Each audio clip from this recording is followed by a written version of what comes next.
Syria সীমান্তবর্তী এলাকা Mount হেরমন থেকে সেনাবাহিনী সরাবে না ইসরায়েল।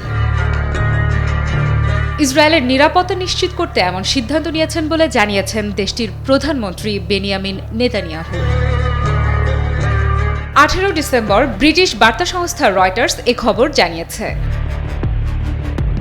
সিরিয়ার প্রেসিডেন্ট বাশার আল আসাদ সরকারের পতনের পর ইসরায়েলি সেনারা সিরিয়া ও ইসরায়েল অধিকৃত গোলান মালভূমির মধ্যবর্তী নিরস্ত্রীকরণ অঞ্চলে প্রবেশ করে মাউন্ট হেরমনের দখল নেয়। ইসরায়েলি কর্মকর্তারা এ পদক্ষেপকে সীমিত ও অস্থায়ী উল্লেখ করলেও সেনা প্রত্যাহারের কোনো নির্দিষ্ট সময়সীমা দেয়নি।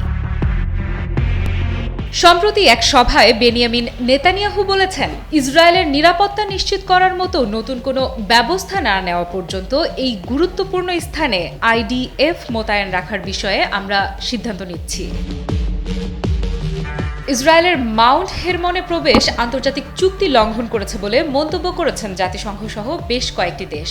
এই পদক্ষেপ ভবিষ্যতে মধ্যপ্রাচ্যে আরও উত্তেজনা তৈরি করতে পারে বলে আশঙ্কা করছেন বিশ্লেষকরা।